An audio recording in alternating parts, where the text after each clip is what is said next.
Thank you to the National Library of Israel. I am Jeffrey Sachs. It's nice to see so many people joining us from all over the world. And it's particularly nice to see some very good old friends from all over the world, some of whom I was privileged to travel a few summers ago to Buchach, to Agnon's hometown that you see here on the screen, about which we'll be talking quite a bit this evening. There you have on the screen my email, which I'll also put up here in the chat. I'd be very glad to hear from you afterwards. If anyone has any questions, or if there are any materials that I happen to mention that you'd like to receive, you can send me an email, and I'm happy to provide any of that, the material or follow up, or of course to get your comments and feedback on what we'll be discussing. Unfortunately, the setup doesn't allow the kind of free exchange of talk and ideas that we're used to when we're able to gather together in the real world. But of course, the advantage is that we're able to gather people from all over the world, even if we're not in the real world. Here's Shai Agnon, Shmuel Yosef Agnon, in 1908. Of course, at this point, he's not Shai Agnon. He's Shmuel Yosef Chachkis. His birth name was Chachkis, which is a kind of unusual Yiddish family name. It might actually mean tchotchkes, trinkets, what we in the Jewish parlance refer to kind of knickknacks. And it might have been a name that came to the family from having been merchants in such things, although as part of his mythologicalized biography, he had explanations for everything, his date of birth, and when he arrived in the land of Israel, and his family name, and all types of other things. Here, we see him as a young man in 1908, about 20 or 21 years old, looking very much like a dandy. I always think he looks something like a young Oscar Wilde or something in this photograph, but it really is the only photograph that we have of him at this age. It's the earliest photograph we have of him. And I wanted to spend some time this evening talking about the young Agnon, or the young Chachkis, the young man who became Hebrew literature's only, to this date at least, Hebrew literature's only Nobel laureate. He was, in 1966, when he received the prize, Israel's first Nobel recipient in any category. Of course, we've gone on to win many Nobels in the sciences, in economics, even in peace, the one thing that a little bit evades us, although we're beginning to turn a corner even there. And beyond the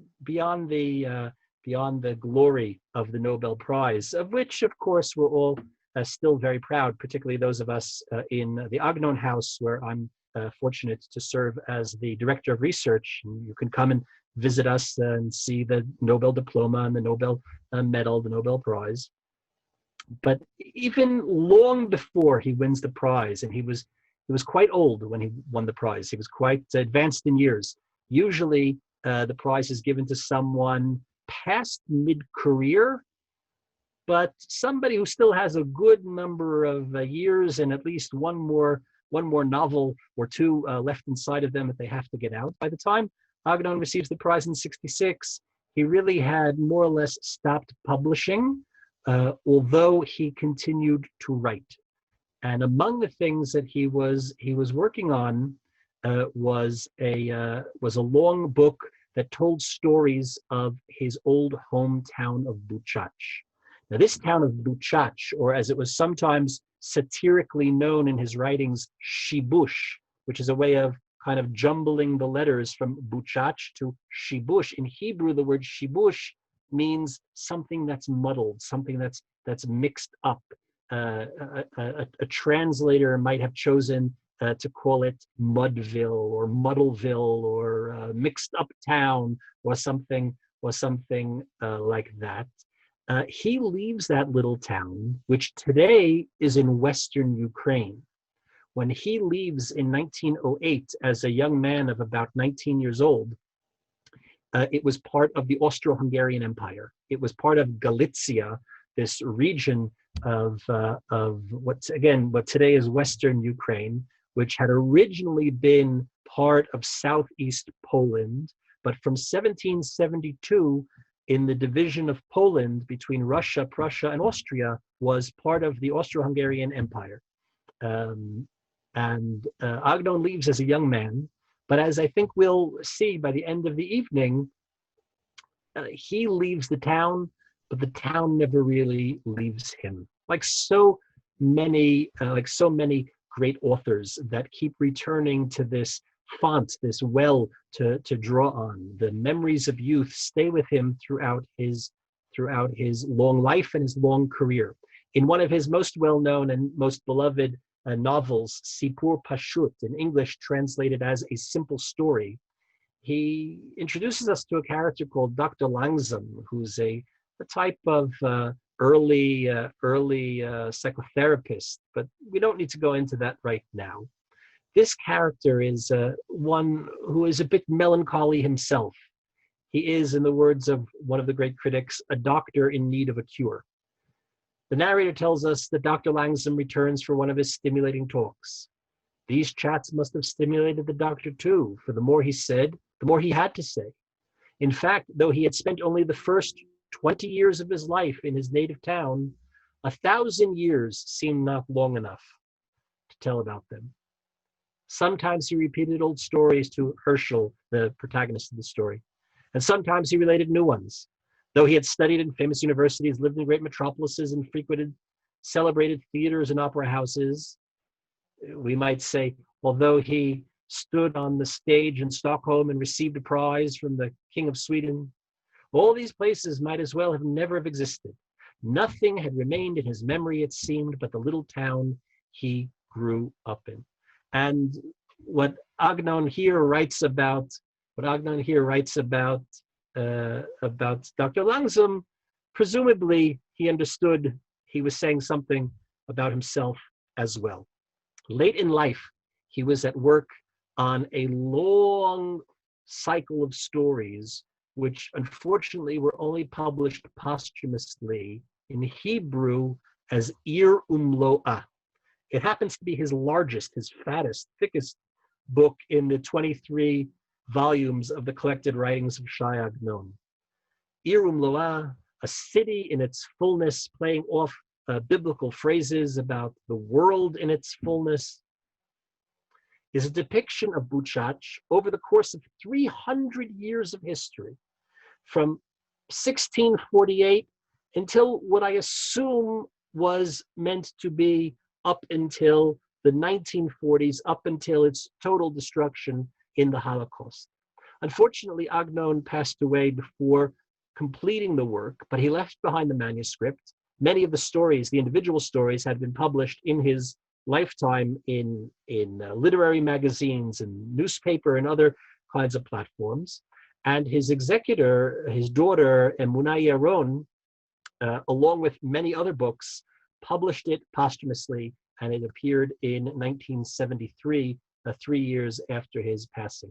It was recently translated as part of a project I was involved in with Toby Press as A City in Its Fullness, in an annotated edition in English. And I should just point out the very important companion work of my late and lamented friend, Professor Alan Mintz, Ancestral Tales, which is his work of literary analysis of the stories in the collection. And I highly recommend this book to you, whether you can read Agnon in Hebrew, the original Hebrew, or have to rely on the translation. And you can assume I think highly of the translation, since I was involved in putting it out, I guess.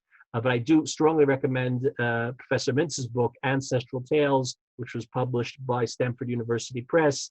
Unfortunately, it came out days before his untimely passing. But these works together, the Hebrew, the English, and the commentary, as well as, of course, many other important works that were written on this collection, really do get at the centrality of these tales of Buchach, these tales of his hometown, which had been wholly destroyed in the Holocaust. When Agnon lives there at the end of the 19th and beginning of the 20th century, it's a town with about 14,000 inhabitants. It's not a tiny little shtetl. It's not, unfortunately, when we read Agnon, we're usually a bit image poor. You know, in the hard drive that we keep up here between our ears, there's a file, and in that file are images of what we think the old world looked like, and that file is populated by, well, Marc Chagall paintings like the Hebrew edition chooses for its cover, maybe scenes from Fiddler on the Roof, which of course was influenced by Marc Chagall paintings. But it's important to remember that Buchach was not a little muddy town, a little muddy village. It was a proper town. It wasn't Agnon calls it a city. It wasn't Warsaw. It wasn't Krakow. It wasn't St. Petersburg. It was a proper town of about 12 or 14,000 people when he lived there, about 2/3 of whom were Jewish. When Agnon sets himself to become the chronicler of these memories of his town, and this is not historical fiction. These are stories that he crafts, which is a combination of old local folklore, stories he makes up out of whole cloth, and presumably a certain layer of historical evidence and real characters and actual historical figures who populate his stories, but are there in a work of fiction, even though very often the works of fiction tap onto what we know about the history of this little town. And this little town becomes, here's a fancy word, a synecdoche. It becomes a kind of prism through which we can view the whole of Galician Jewry, Eastern European Jewry, that of course was destroyed in the Holocaust. And the echoes of the Holocaust are present throughout the work, and he's very conscious of being a chronicler of his town that was destroyed. And because of that, there was a kind of attitude over the last 50 years to see Agnon, who saw himself carrying the weight and burden of the Shoah, of the destruction of Eastern European Jewry on his shoulders, and feeling the imperative to document it not as a historian, but as an author of literature, because literature itself can be a very important vehicle and vessel to convey the reality of what was, the life that was, in a way that history with a capital H, as practiced in university history departments, doesn't do, or does in different but parallel ways. What I want to try to show is that this self-image that he had as the chronicler of his town is not only something he came to late in life, and is not only something that was a response to the Holocaust. It's something that he had with him already as a teenager, long before he packed his bags to set off for the land of Israel. Agnon wrote a whole variety of things in Yiddish, first in Yiddish. He wrote poetry. At a certain point, he understood that his talents were not as a poet, but as a prose author, and he kind of moved over largely to writing prose. He moves from Yiddish to writing only in Hebrew. From the time he arrives in Jaffa in 1908, he's left Yiddish behind as a language of his artistic production and dedicates himself only to the Hebrew language. But from the ages of 14, 15, 16, 17, 18, he's writing and publishing in a variety of platforms all over Eastern Europe, and largely in newspapers or other little literary journals. Almost everything that he writes and publishes before he arrives in the land of Israel in 1908 is set aside. There are only 3 extremely short stories that are later collected in the collected works, although each of them undergoes a certain amount of revision from their first appearance in Europe to the later inclusion in in the collected works. But more or less, he leaves everything he wrote. But he understood this is, in other words, if any of you are accomplished authors, as I assume somebody must be a published author, well, you probably wrote something in your high school newspaper, oh so long ago. You probably don't look to that as something of great worth in your overall canon of writing. And Agnon presumably looked at his immature teenage writings and set them aside. As a matter of fact, much later in life, in 1939, he publishes what the Nobel Committee considered his greatest work, A Guest for the Night, Oreach Natalalun in Hebrew. And it's a work that has a very prominent autobiographical layer to it. It's a story of a guest, a narrating guest, a Hebrew author who lives in Jerusalem, who has returned to his hometown of Shibush, which is, of course, Agnon's own Buchach, in 1930. In reality, Agnon did make such a visit, but it was a very short visit during the summer of 1930. And in the novel, he spins it out from a short visit of about a week to a visit that lasts almost a year, almost a full year, the cycle of the year, beginning on the eve of Yom Kippur, a very significant date in the Jewish calendar, documenting his awareness that this little town that he grew up in, this little town that nourished him, this little town that was his cradle, is deteriorating.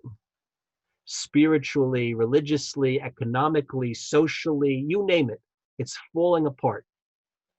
The plot takes place in 1930, but the book was published, believe it or not, the book is published the first week of September 1939. Now, there were other things going on in the world that week, including Hitler invading Poland.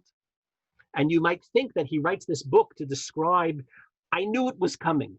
In other words, with the hindsight of the Second World War, to say we knew that European Jewry was on the ropes. We knew it was, but in fact, the whole work had been written before. It had been published in serial installments in the newspaper from 1938, and is published in book form the first week of September 1939. And now it appears to us eerily prescient to say, oh, what's going to be happening to European Jewry?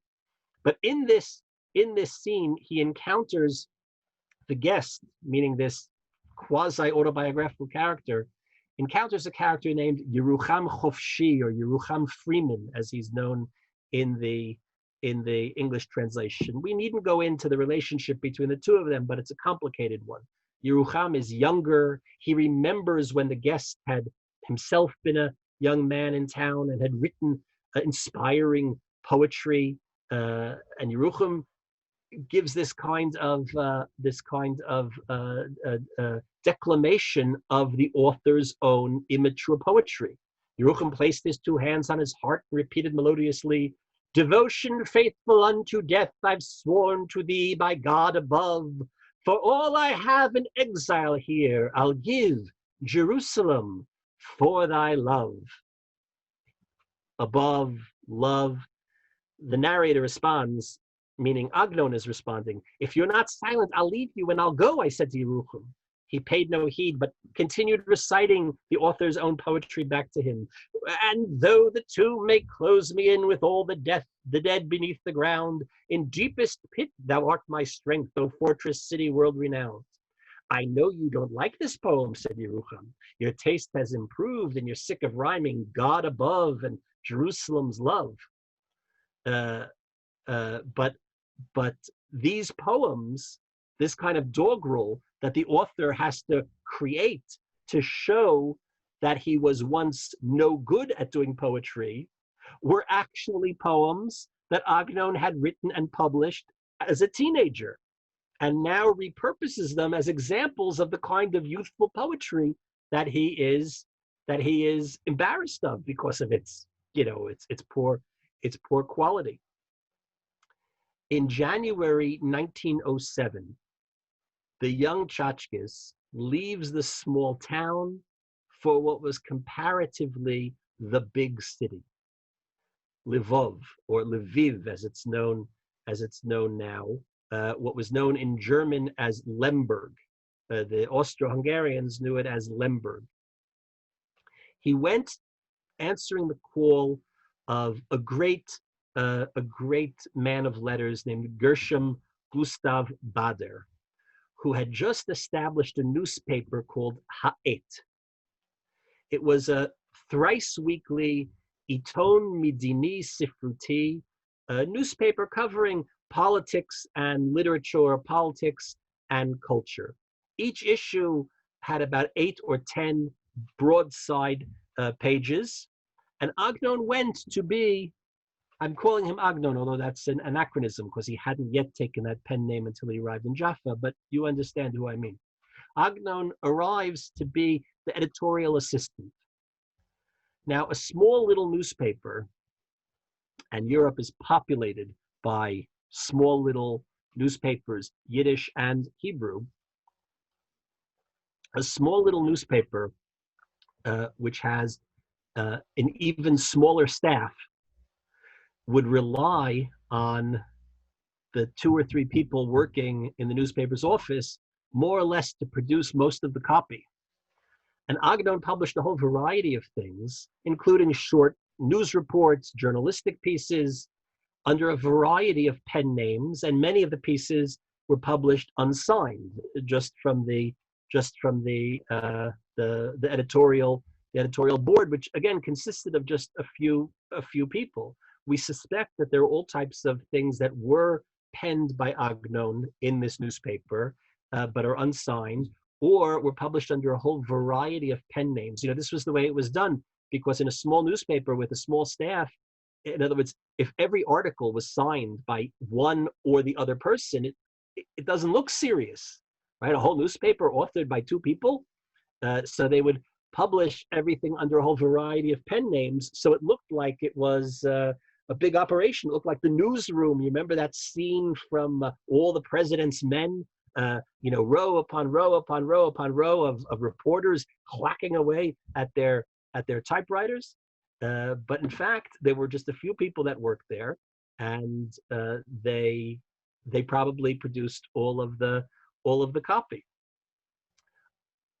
Agnon writes a short piece published in March of 1907, called Ir Hametim, the City of the Dead, or the Dead City. In cosmology, there's an idea that was popularized by another Nobel laureate, another Jewish Nobel laureate named Steven Weinberg, who won the physics prize in 1979, that tries to describe the expansion of the universe in the first 3 minutes of creation following the Big Bang.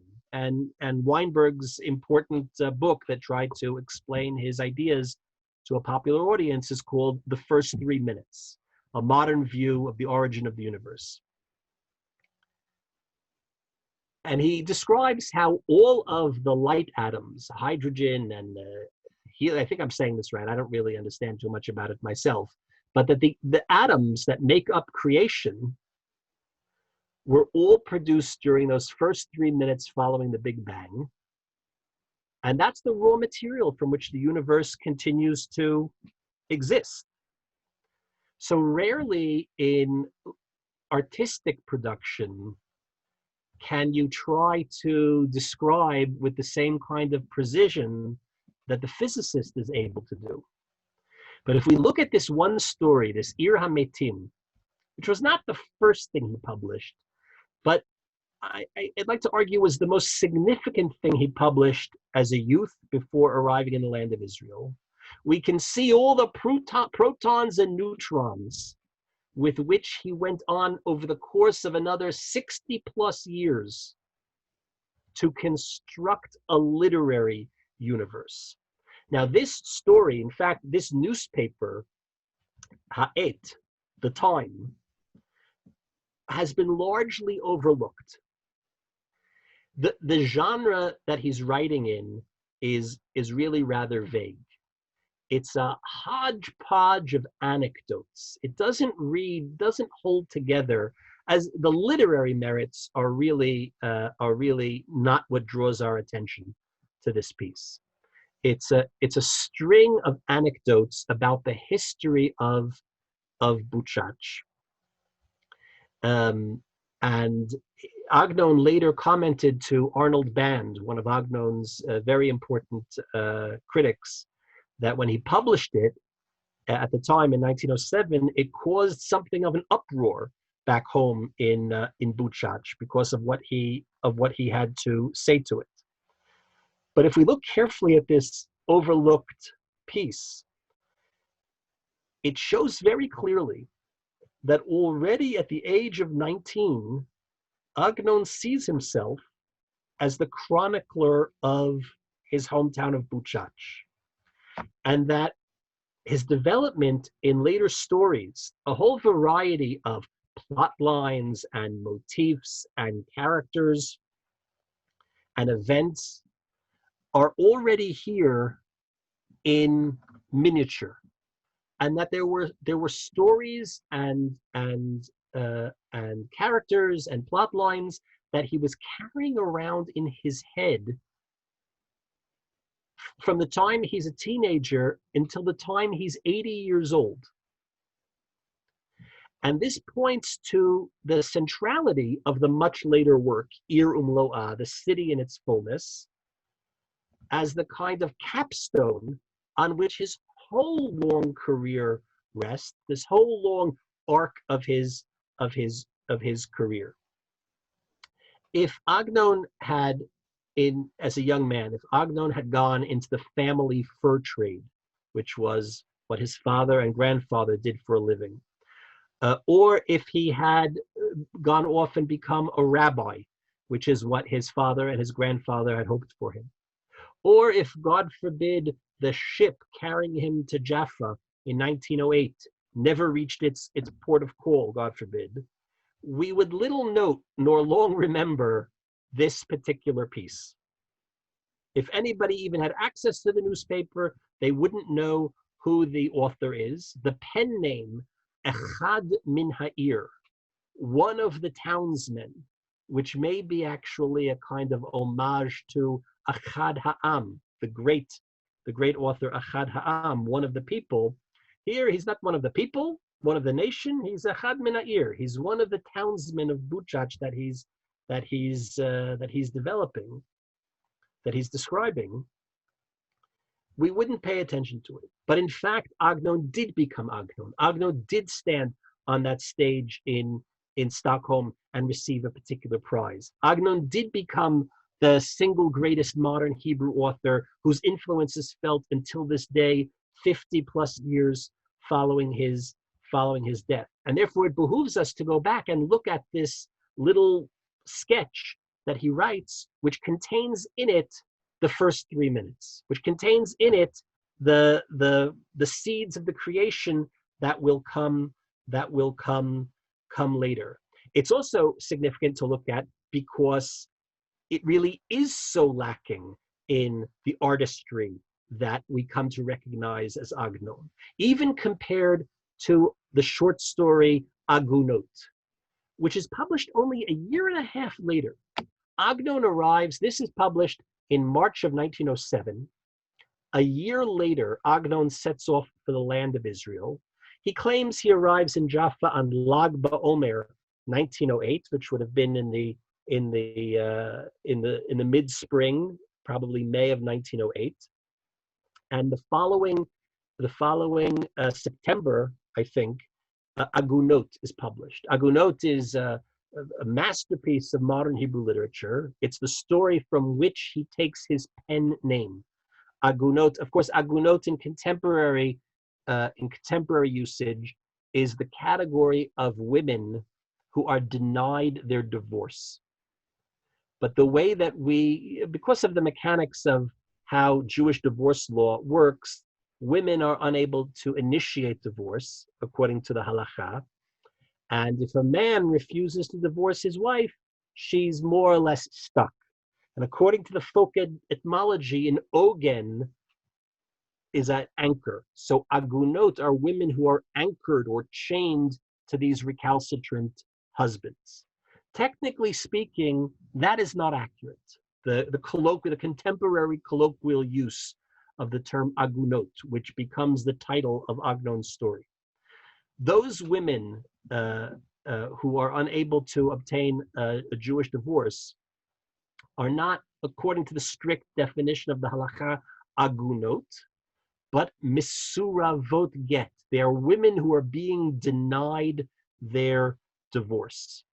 In classic halachic literature, an aguna is a case where the husband has gone off on a business trip, on a journey, and then never returns. Maybe the ship went down at sea. Maybe the caravan was hijacked by bandits or something, and his body was left to rot in the forest. But because we have no evidence one way or another whether he's alive or dead, the halakha does not allow, in this tragic circumstance, does not allow the wife to remarry.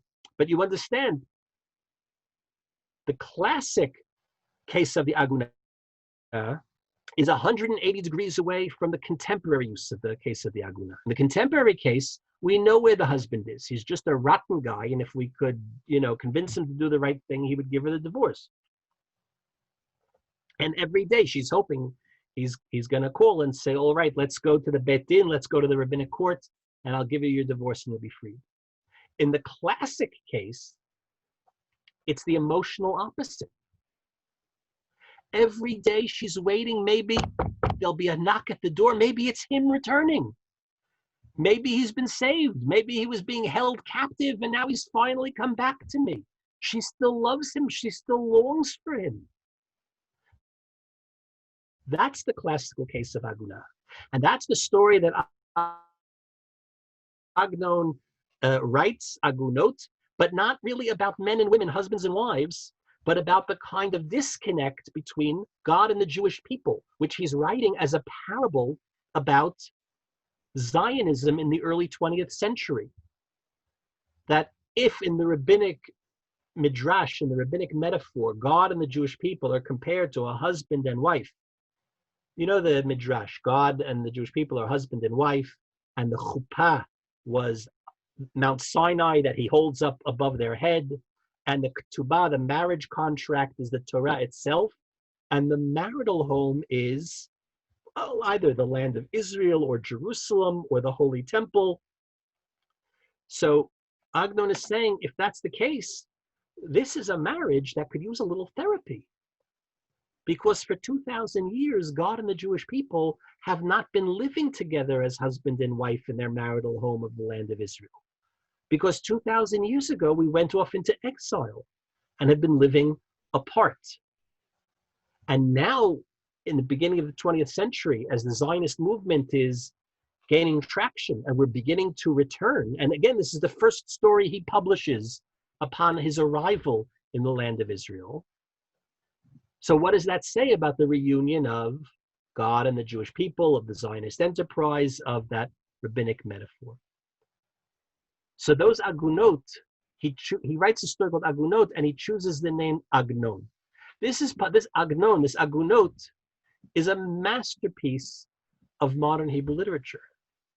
And it's published only about 17, 18 months after this piece that we're looking at right now, Ir HaMetim.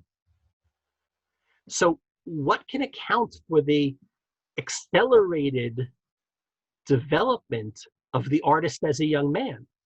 So on one hand, you could say, Avira da'ara machkim, the rabbinic adage that the land of Israel itself caused us to grow wise, that having left home and come on Aliyah, he has an accelerated development as an artist. You could say that there's a difference between writing in the format of a journalistic piece, where presumably some editor is hanging over you with a word count and a deadline, doesn't necessarily lend to the producing the greatest works of literature, and writing freed of that, a piece of a standalone story, allows you to be more creative, more of a perfectionist, more artistic. There's all types of reasons.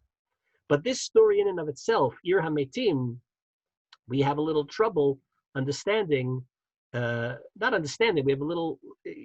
do not recognize Agnon in it. It's also lacking the one characteristic which those of you who have read Agnon, and even if you're forced to read Agnon in translation, and again, I commend the series that I myself edited from Toby Press, the 15 volumes we put out in Agnon with annotation. Even reading in translation, anyone at all familiar with Jewish tradition or Jewish sources, the Bible, the rabbinic writings, the Mishnah, the Talmud, will recognize that the central feature of Agnon's writing, as we know it, is the intertextuality, is the conversation that the text and the subtext are having, as he's drawing references from the entirety of the Jewish bookshelf, from the Bible to the rabbinic writings, medieval Hebrew literature, Hasidic literature, medieval Hebrew poetry, Hasidic literature, the literature of the Jewish Enlightenment. So this story shows the kind of the DNA, the raw material, the protons and neutrons of what will later emerge. It also shows the earliest evidence of Agnon's distinctive narrative voice, which is really among his greatest achievements as a writer.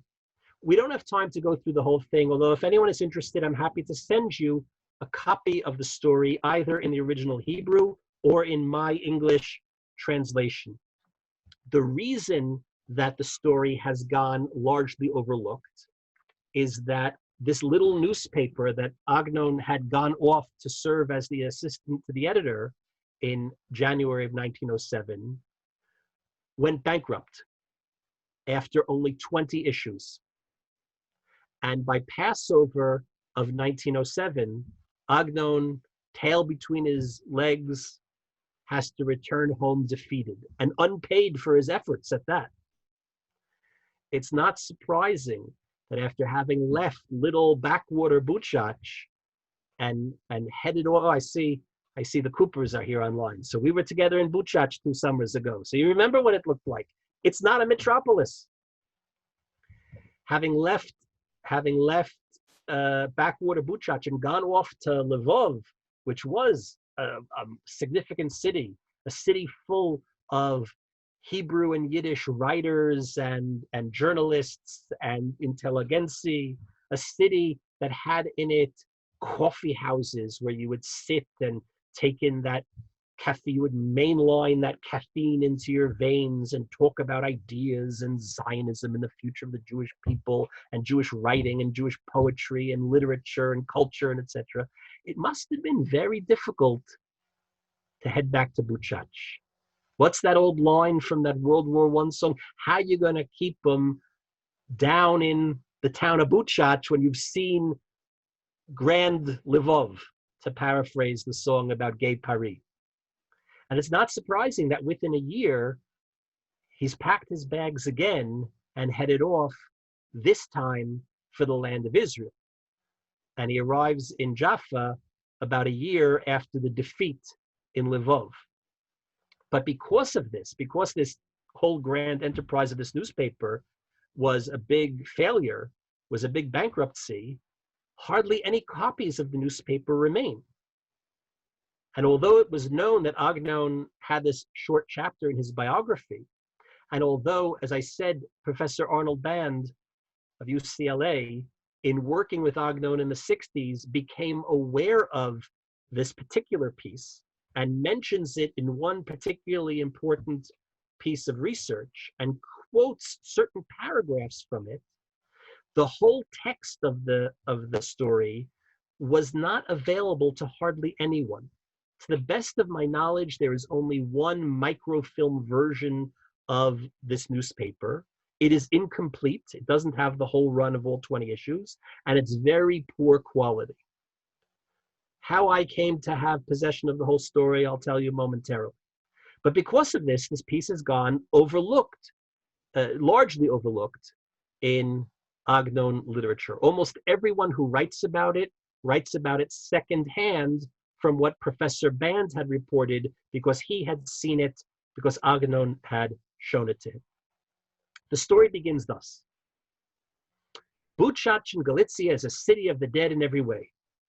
Not merely because wherever one excavates, he finds human remains and dead corpses, or because a halachic inquiry has already been posed to the leading authorities if it is permitted for Kohanim, the priestly class, to reside in Buchach and to walk her streets, since Kohanim, descendants of the priestly class, cannot expose themselves to dead bodies or to cemeteries. So he says there's a question, there's a shaila, if it's even possible for Kohanim to live in Buchach. I mean, maybe he means this tongue-in-cheek, but he says that it's the city of the dead because there's death in it, right? We walk the streets and the dead are underneath us. Rather, it is a city of the dead due to the absence of life within it. If you wish to know how fond Buchachers are of death, listen to the legend that circulates in town about the first grave in the Jewish cemetery. Now here he relates what he claims is a local legend, and indeed it may very well have been a local legend. And for a lot of the local legends, they're preserved only because Agnon became the chronicler of his town and told them to us. But we have no independent evidence for this particular local legend aside from what Agnon tells us here.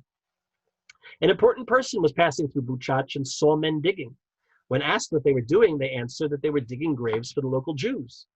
The man envied the good fortune of those Jews who would merit eternal rest in those graves, and he longed to dwell in this place as well.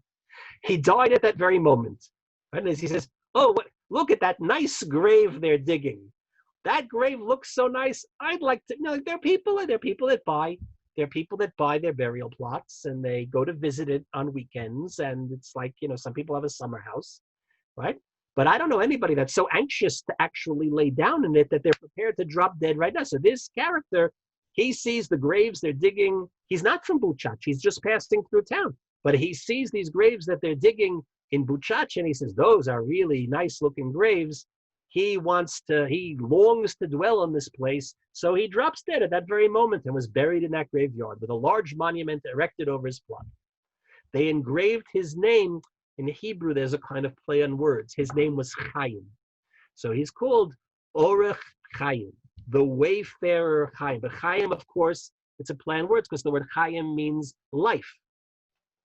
That is a passerby whose name was Chaim, who passed this way unto the light of eternal life.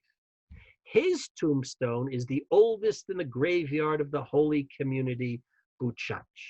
Now, this was a kind of ethnographic tool in reporting the history of all the local Jewish communities. You could tell something about the history of a city by walking through its graveyard. Anybody who's been on a heritage tour of Eastern Europe has done this. You've walked through the graveyards and you see how old these are. It's a testament to the antiquity of the Jewish community in these places. Now, this idea that there was a she'ilah hilchatit, a halachic question about whether or not Kohanim could reside in Buchach, he's not just being ironic.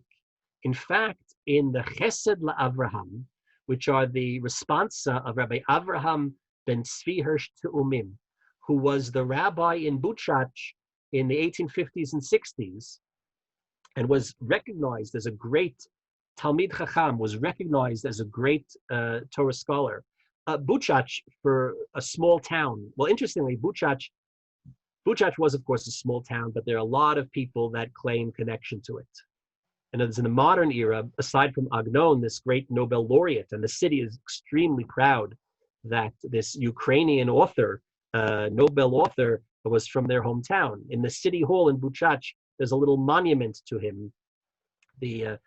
For many years, I think he was the only Ukrainian author to. Now, this is ridiculous, of course. Agnon never lived in a political entity called Ukraine.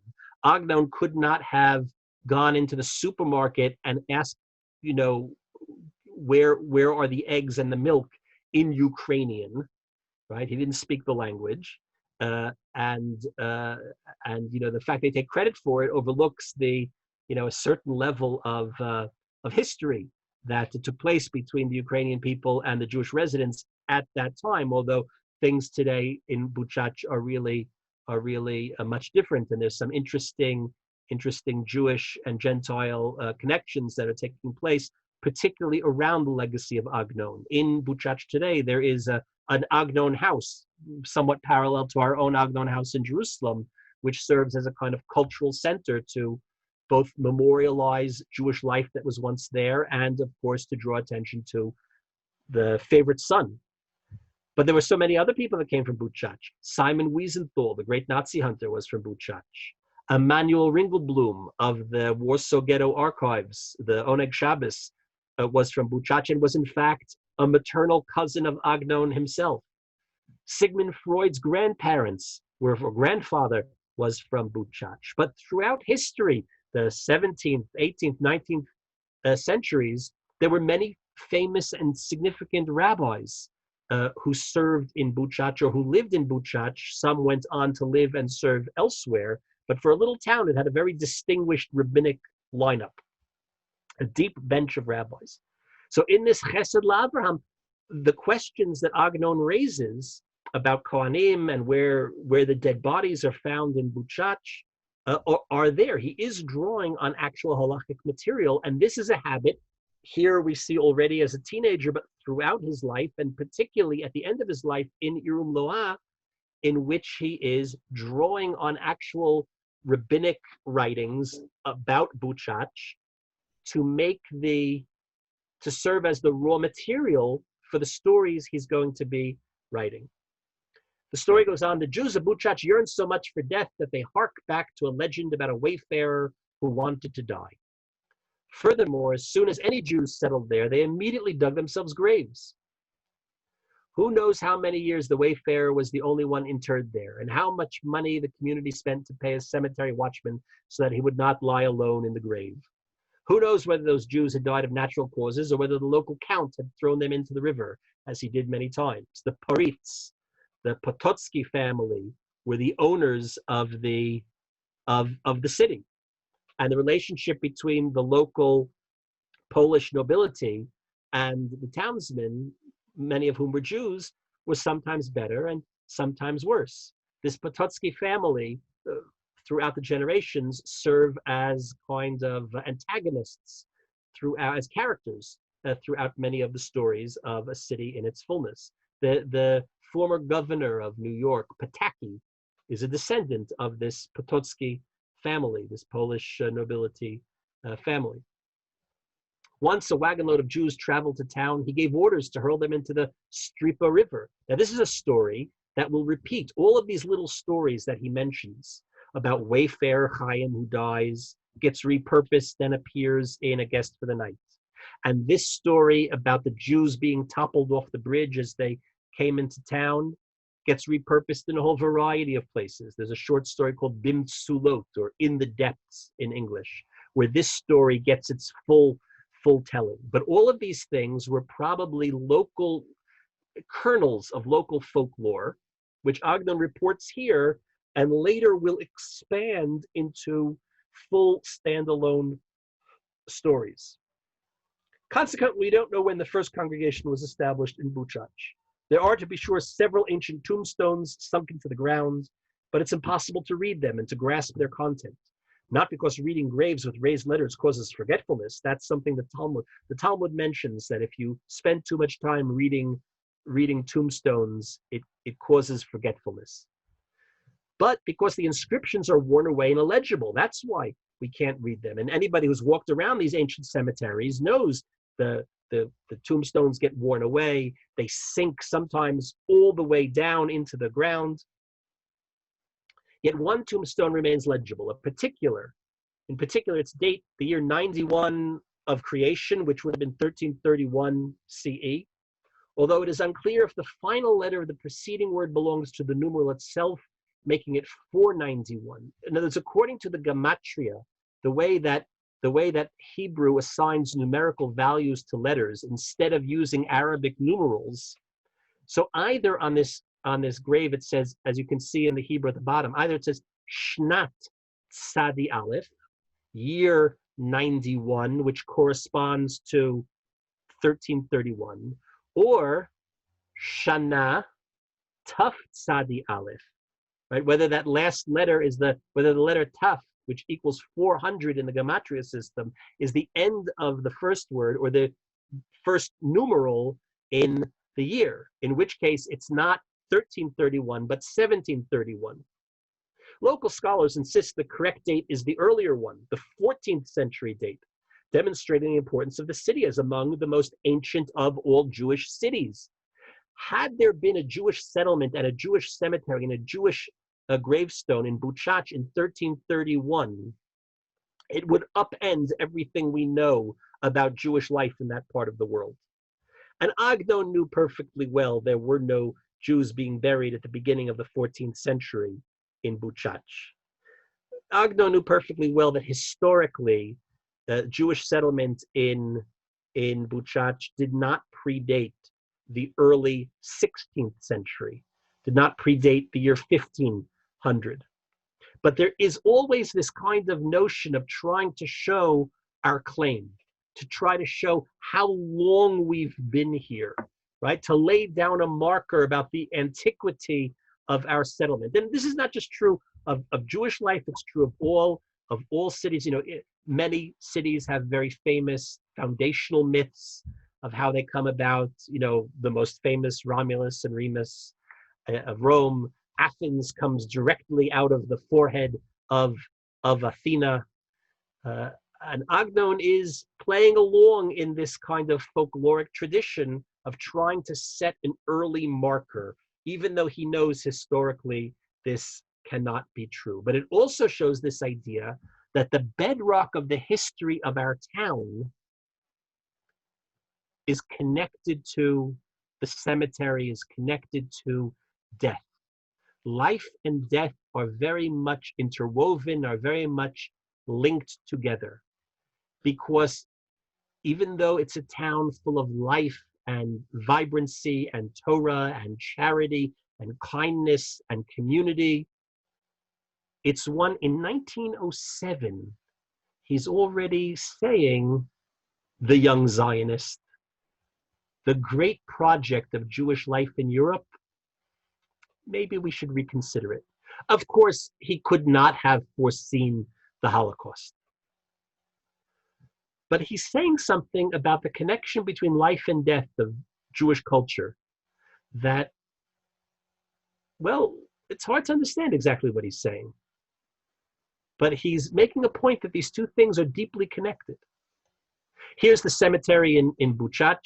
Oh, Marsha's also there. There's so many people online that were with us in Europe 2 summers ago, and in better times, we hope to travel there again when God and Corona willing, to take another trip back to in the footsteps of Agnon. But you can see what the cemetery looks like. It happens that in the summer of 2019, when we were there, we arrived the day after Agnon's mother's gravestone was discovered. What had happened in the Jewish cemetery is that the forest had reclaimed much of the cemetery, obscuring many of the graves, some of which were sunk down deep into the mud. And there's an organization here in Israel that's connected to the Herzog College in Alon Shvut, which documents Jewish cemeteries in Europe. And every summer they send a delegation of largely students to go and clean up and refurbish and document as many existing tombstones as possible, to set them back up right if they can, or to repair them, or if they're broken. The day before we were in Buchach, Agnon's mother's tomb was discovered. Agnon's father's grave had been known for a long time. It was in a different section of the cemetery because she predeceased him. Her grave was further back in an older part of the cemetery. And that was the part that had been reclaimed by the forest. And that's why it was unknown and undiscovered. It's interesting, the custom in Buchach, they didn't have this idea that we have of like family plots, that husband and wife are buried next to each other even if they pass away 20 years apart. If you died today, you got buried next to the guy that died the day before, and the person who dies tomorrow will be on the other side of you. They just put you in. You can tell by the graves, by the dates, that it was more or less chronological. You can see here at the top of the tombstone the word in Yiddish, tchachkes, Her name was Esther Chachkis. And it's exactly the way Agnon describes what the graves in Buchach look like. They're not raised letters, they're sunken. The letters are carved into the stone instead of being raised above the stone. Now, how did I come to possess this particular story? So I want to mention my dear friend and teacher, Rabbi Weiser, Zichrono Livracha, blessed memory. Rabbi was the founder of the Agnon archives. While Agnon was still alive, he bequeathed his manuscripts to the National Library of Israel. And when he died in 1970, all of the manuscripts, which if you take all of the archival boxes holding manuscripts and put them end to end, it's the length of a football field. And that's pretty remarkable because in 1924 in Europe, while he was living abroad, there was a fire in his house that destroyed all of his manuscripts, including the full manuscripts of two nearly completed books that had already been announced for publication, but went up in smoke. He forgot to back them up on the cloud. You know, it should be like a lesson to you, always back up your files. So, and then in 1929, while living in Jerusalem, his house was marauded during the Arab uprising, and many of his manuscripts were further down. His library was further damaged. So the fact that he continued producing over the next 40 years, that amount of manuscript material is just remarkable. It also explains how it is that his daughter published more posthumously than he had published in his lifetime. Agnon was an inveterate reviser. He would write, he would stick it in the drawer, he would revise, he would polish it, he would let it sit and percolate, he would publish it in the newspaper. When it would be published in the newspaper, he would cut. I try to explain this to my kids. They don't understand. They would cut and paste, not, those two buttons in Word. With scissors and glue, he would cut out the story from the newspaper and paste it onto a big broadsheet piece of paper, and then start making notes on the margins for when the story would be collected to appear in book form. And then when the book would come out, he would take it and start marking up the book for when the second edition would come out. So each story has many, many, many different, at least those where we have manuscripts in our possession, had many, many different versions of the story, and we can trace how they developed. Rabbi was the archivist at the National Library and began his work more or less on the day that the truck pulled up with the Agnon archives. And he became the undisputed expert in everything, in Hebrew literature in general, in Agnon in specific, in the Agnon archives, which contained so many different pieces of material that had never yet been published, which Agnon's daughter, Emuna Yaron, continued to work together with the archives to publish material posthumously from the archives. Rabbi knew everything. He knew every piece of paper. And when he passed away 2 years ago, he took with him, unfortunately, so much knowledge that will never, ever be able to be replaced. When I told him that I was interested in these early stories of Agnon, he drew my attention to the newspaper Ha'et, which I had looked at in this very poor and incomplete microfilm.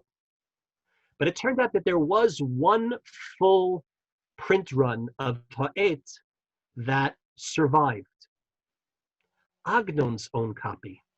Agnon had all 20 issues of the newspaper, just like if you happen to have been, I was on the high school newspaper oh so long ago. And I'm sure in my parents' basement, there were copies of all of the issues of the high school newspaper that I had worked on, which I assume they threw out when they sold their house and moved. Or maybe, I don't know, maybe they sold it on eBay and made a lot of money. Somebody that wanted the early writings of Jeffrey Sachs, I don't know. I think my mother's online, she can tell me. Agnon kept all 20 issues of the Ha'et, had them bound in a hardcover binder, and kept them with his manuscripts. And when the manuscripts made their way to the library, along with it went this, what now is extremely brittle, bound edition of the whole run of this newspaper. But for a variety of reasons, it was in the manuscripts department, but it was not cataloged and made available to all researchers. So Rabbi knew about it. He was extremely generous to everybody that came. That was the greatness of the man. Somebody that has all that knowledge and didn't save it for himself, but shared it freely with every graduate student and every researcher and every professor that came looking in the archives to study more and learn more about Agnon. And he shared it with me, which is how I came into possession of this particular story and was able to say something about its significance. At the end of the story, there's another little vignette about a character called Yekele. Yekele, it's like a Yiddish nickname for Yaakov or Jacob. It goes like this. 10 Hasidim separated themselves from the Jewish prayer house and built themselves a sanctuary of their own, making a Hasidic minyan, and imported a certain Rebbe, a certain Hasidic rabbi. But their opponents in town banished him with derision. The Hasidim Shtibel, that is the Hasidic house of prayer, is to this day called the Leitzim Shulachel, the clown's shul.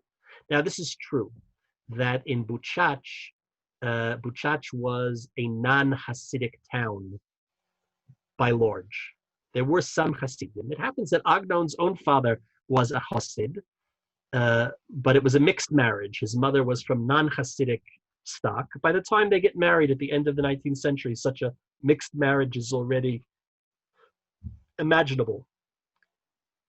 One of the founders of Hasidim in town was a learned Torah scholar, the father of the man Yekele, who was eventually executed by hanging by the command of the head of the community.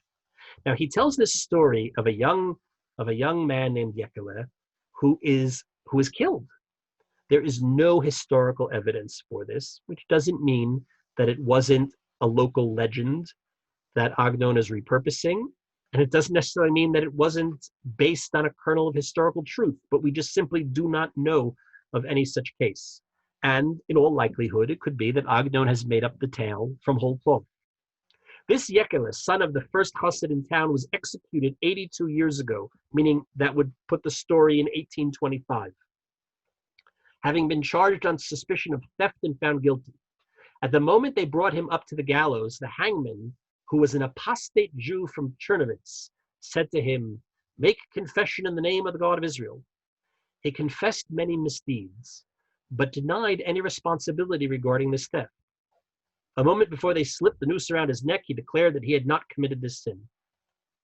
In fact, this man was killed because of the wrath of the communal leader, who had a gripe against him and feared him.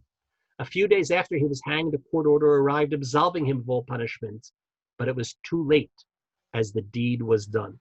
Meaning there was this young upstart, there was this young whippersnapper that was causing trouble, that was getting in the way of the Jewish communal leader. And the Jewish communal leader went to the non-Jewish authorities. You know, it's a strange situation. It's a majority Jewish town. The Jewish community has a tremendous amount of autonomy. But nevertheless, the Austrian government is still the highest authority, is the legal authority, is the police force, are the judges. But there's a certain amount of graft, there's a certain amount of power sharing, and this communal leader, who later will reappear in other Agnon stories. If you know Agnon's great novel Hachnasat Kala, in English as The Bridal Canopy, he appears as a character named Yisrael Shlomo. He appears in stories over 3 long chapters as a character named Yisrael Shlomo. This kind of heavy-handed, arrogant, pompous communal leader. He goes to the non-Jewish authorities and says, "I've got this thorn in my side, this young whippersnapper, this Yekele in our community."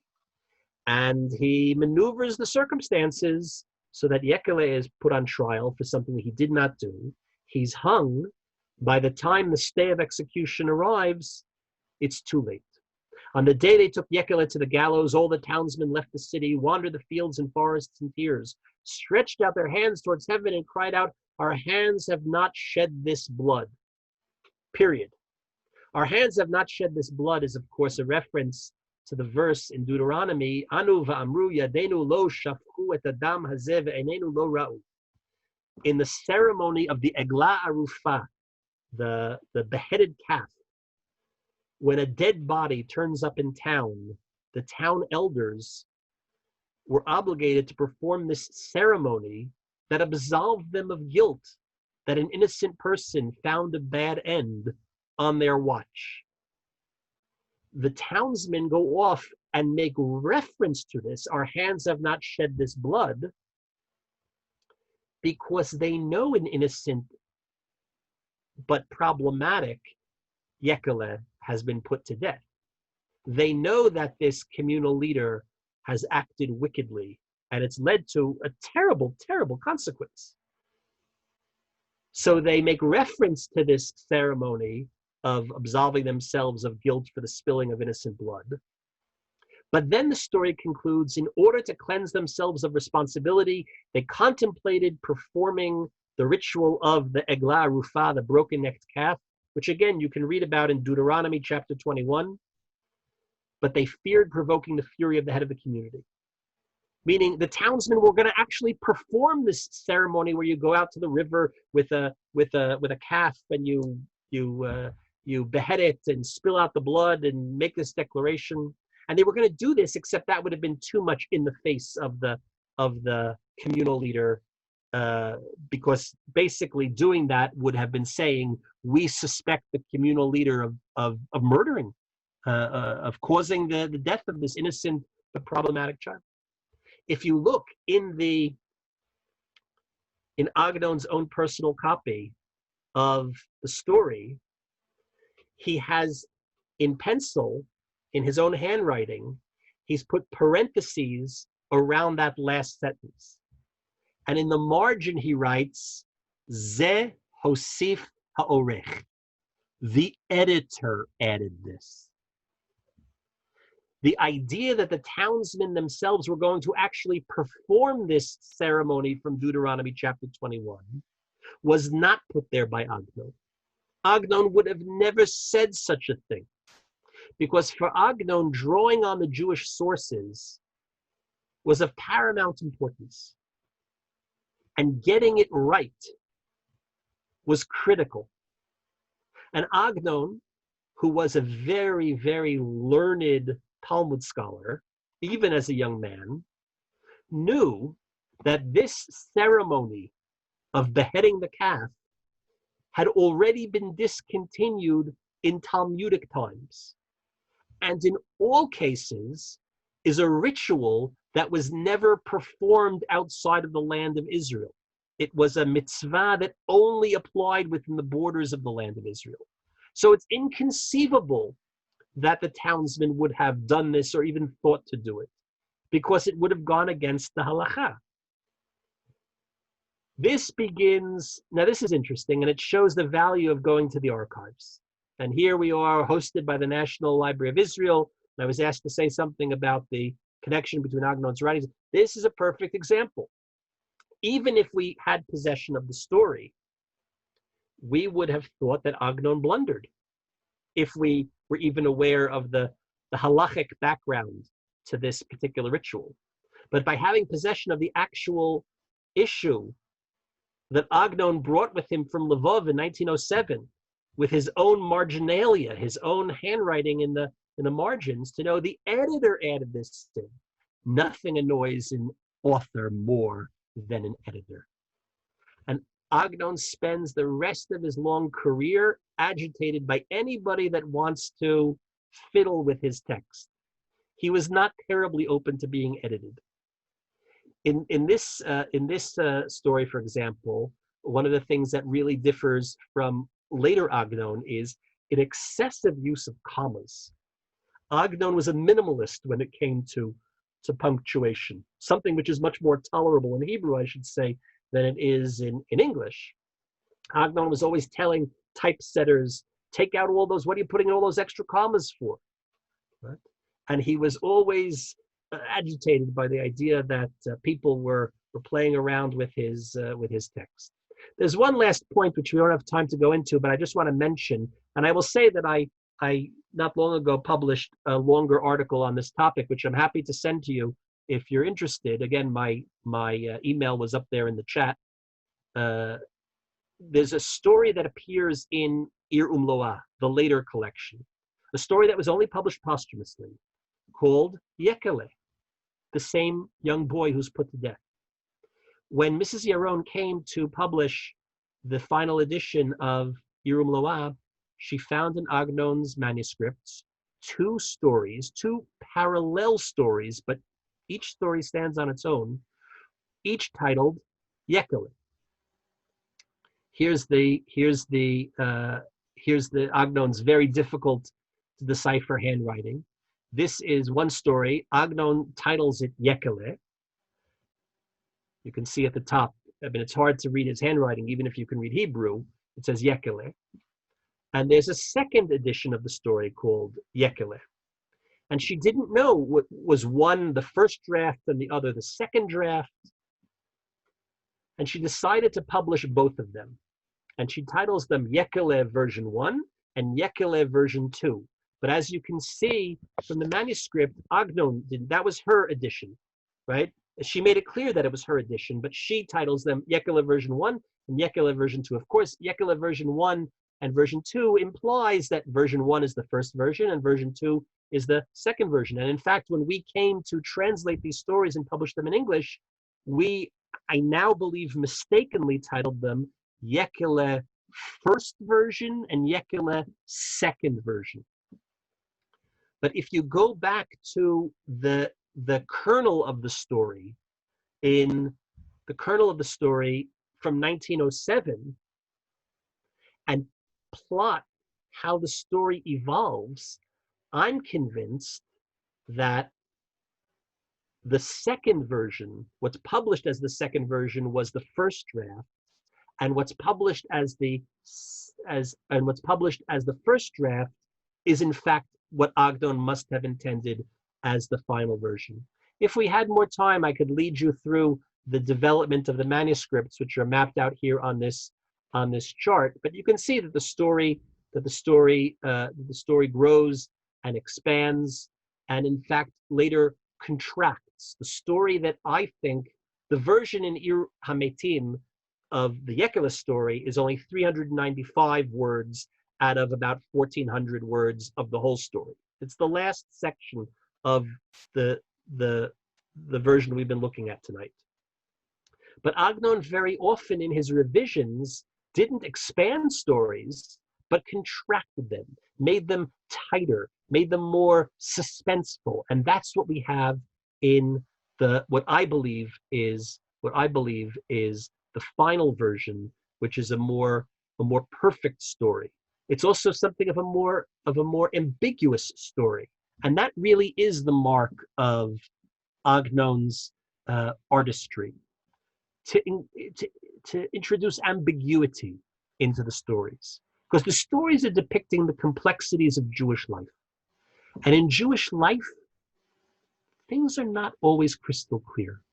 The world that he's telling us about, the world that he became the chronicler of, it's not always absolutely obvious how to understand its lessons.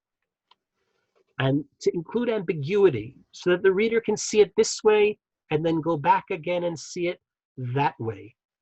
Or as he often said, any story not worth reading twice probably wasn't worth reading the first time.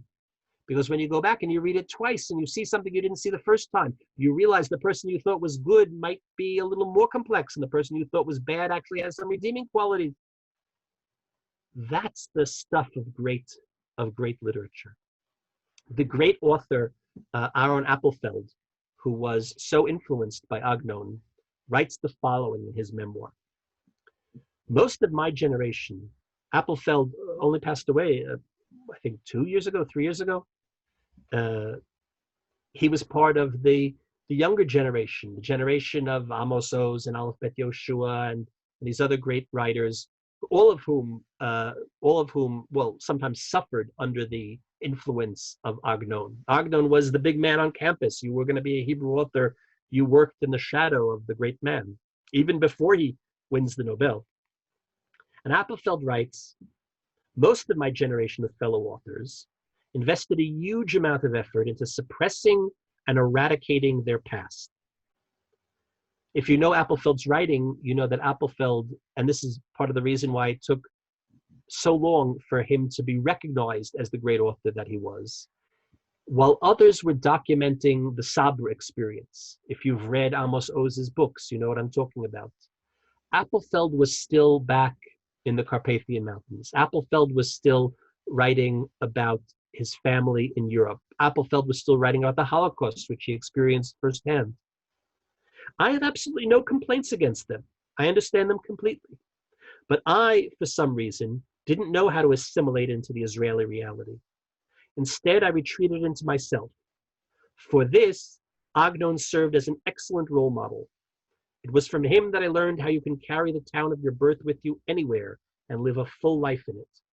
Your birthplace is not a matter of fixed geography, and you can extend its borders outwards or raise them to the skies. Agnon populated his birthplace with everything the Jewish people had created in the past 200 years. Like any great writer, he wrote not literal reminiscences of his town, nor what it actually was, but what it could have been. And he taught me that a person's past, even a difficult one, is not to be regarded as a deficit, as a defect, or a disgrace, but as a legitimate source to be mined.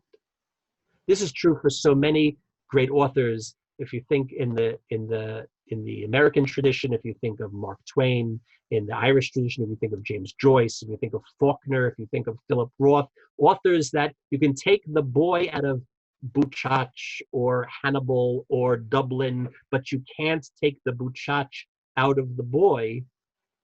That's what we see here. In Hebrew literature, Agnon did it in a way that reached perfection that no other author did. And for that, he's worthy of our attention. Those of us that are interested in Jewish life and learning and literature and culture, he's worthy of our attention. At the Agnon House, we are dedicated to trying to preserve and promote this. So those of you that are abroad, we hope you'll come and visit us at the Agnon House in Jerusalem, where we preserve his legacy and serve as a research facility and as an educational venue. And as I said, we also, Corona permitting, run these trips to Europe to see some of these things with our own eyes. So we hope you'll visit us either online or in person. And I'm happy to stay. I understand there were a lot of, I'm sorry I was unable to pay attention to the many chats as they came in, but I'm happy now to, I think that Daron will moderate some of the questions. And again, you have my email, which I'll put again in the chat, and I'm happy to continue this conversation outside of Zoom, or to send you any of the materials that I happened to mention. Thank you very, very much. There's many compliments. There are many compliments in the chat room. I also posted your email once again for everyone, although you're welcome to do it again. So there was a conversation going on between a few people regarding the name Echad Meir. Shlomit wrote a quote from Jeremiah that specifies that as in the quote, right. And then Gila also wrote about a story by Benjamin Tenenbaum and Tenenbaum, and another story by Masha Greenbaum. That each one of them has those words either in their title or in a quote. Okay. So I'll absolutely send you the transcript of the chat so you can read up on that and see all the compliments. There isn't much time for questions, but there is one question that I would love to ask you. Oh, another thing is that in the chat room, many people have requested the story in English. So people should, if anybody who emails me directly, I'm happy to send it to you. So I will also send you the chat transcript, and a lot of people's emails are in it, and they would all love to see the City of the Dead.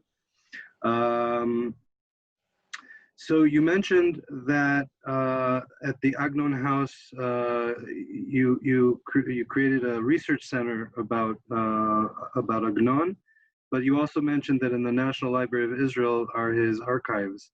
So first of all, what do you actually do at the Agnon House, and how does the archive in the National Library of Israel intersect or interact with your work at the Agnon House? So, like I said, when Agnon was still alive, towards the end of his life, he bequeathed his manuscripts to the library, which was then, I think, he was the first author to do this. He was the first person in his life to set a personal archive in the library. Since then, many other authors and presidents and philosophers and professors and etc.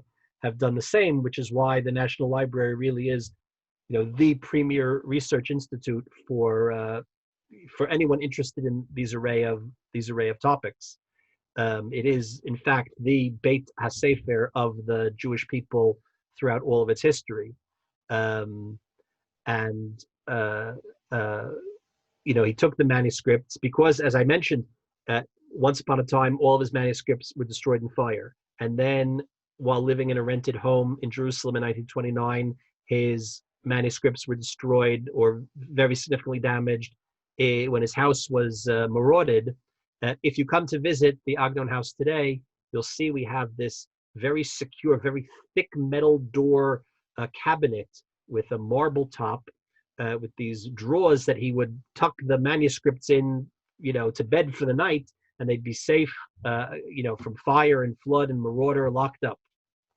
But he understood that the manuscripts, particularly since he was leaving behind so much unpublished material, and because he had this, what he understood for researchers would be a treasure trove of these multiple iterations of each story as stories grew and underwent this kind of polishing and editing that he did from version to version, that they needed to be housed in a facility like the National Library, where researchers could have access to them as they do today.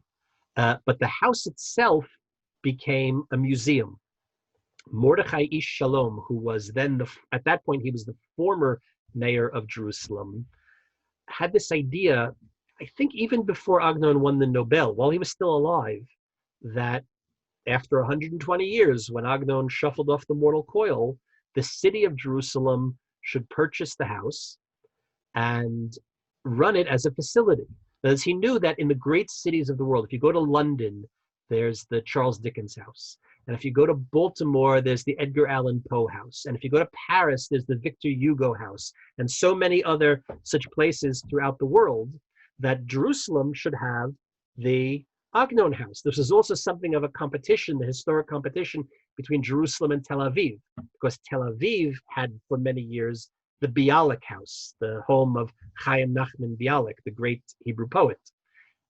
So as happens, the city of Jerusalem purchased the house from Agnon's heirs and then did nothing with it for many years. And it sat, unfortunately, abandoned for a long time until a charitable organization was founded to run the home. The city gives the house to the organization to run the activities, and we have again, in normal times we have courses and classes and lectures and programs and theatrical works. We have very, very, very many school groups that come through to tour the house. And if you've been there, you know what it looks like. But almost everything is authentic. You can see the family's living room as it looked in his lifetime. The bedrooms were opened into a kind of hall, which is an exhibit hall, and upstairs the crowning jewel is Agnon's library of many thousands of volumes, some of which are really quite rare, because even though his manuscripts went to the library, the books remained in Beit Agnon. The oldest volume that we have is a 1451 edition of the Sefer Ikarim, a very important work in medieval Jewish philosophy, other very important early works, and of course, very, very, very many books given to him by his contemporaries with very interesting dedications from presidents and prime ministers and the other great literary figures like Bialik. The young authors, Amos Oz and Aleph Bet Yoshua and Samech Yizhar and the other great authors, and authors from around the world. The great American Jewish author Herman Wouk was a great devotee of Agnon, and we have Wouk's books with dedications written in them in Agnon's house, and so on and so forth. Agnon did not write in his books. Very often I receive queries from researchers that say, go look in Agnon's Talmud on such and such a page and see if he wrote anything in the margin. You know, they're looking for the smoking gun because they're trying to say that really, if you read between the lines here, Agnon is making a reference to that particular source in the Talmud or in the Rambam or in the Mishnah.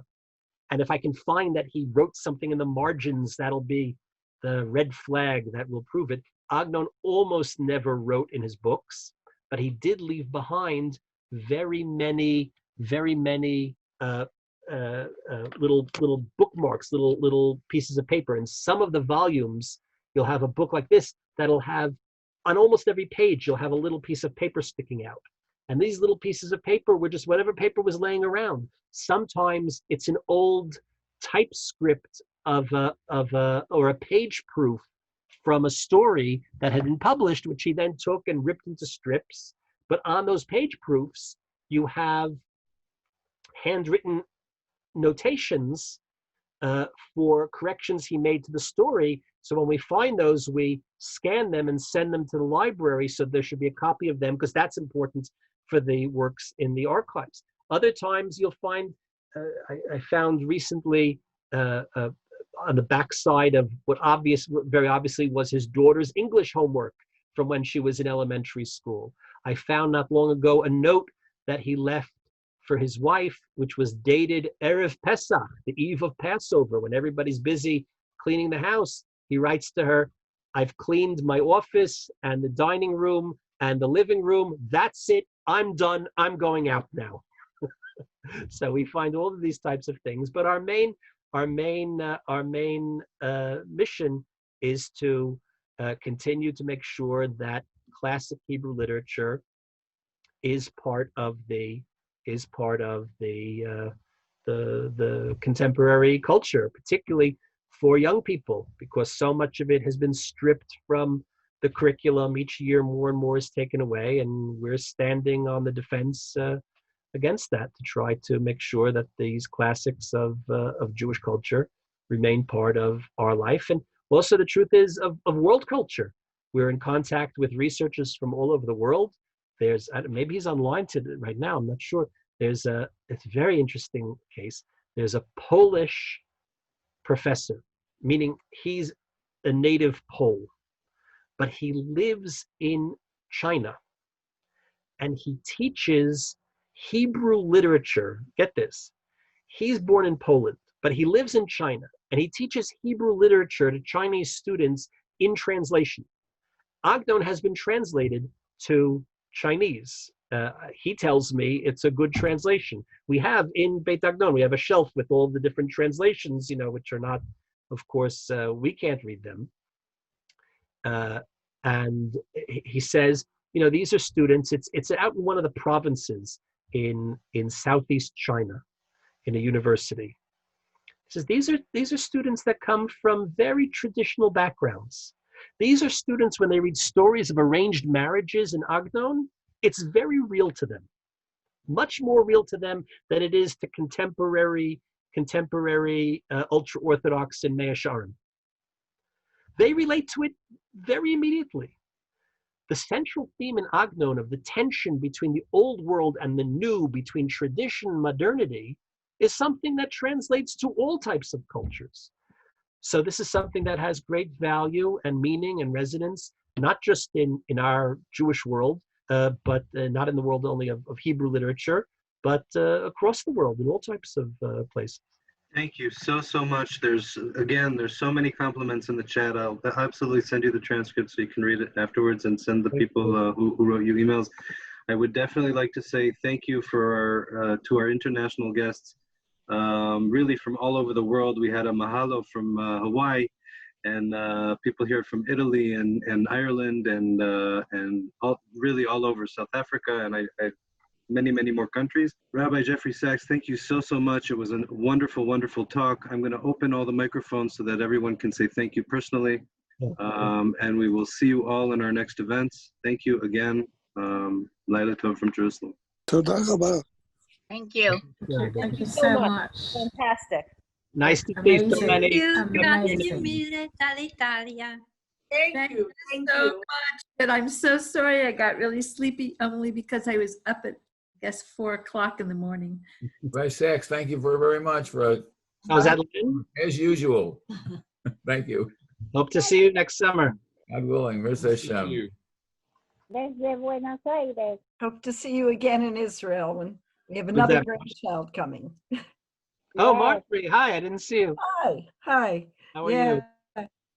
We're really looking forward to coming back when we can, Yeah, we're especially. looking forward to having you all back. Yeah. Okay. Bye-bye. Bye. Very interesting. Thank you. Toda rabba. Bevakasha. Thank you from Australia. Thank you from Canada. אוקיי, תודה רבה ולילה טוב. לילה טוב. Thank you all once more, and we'll see you in our next events. Laila Tov.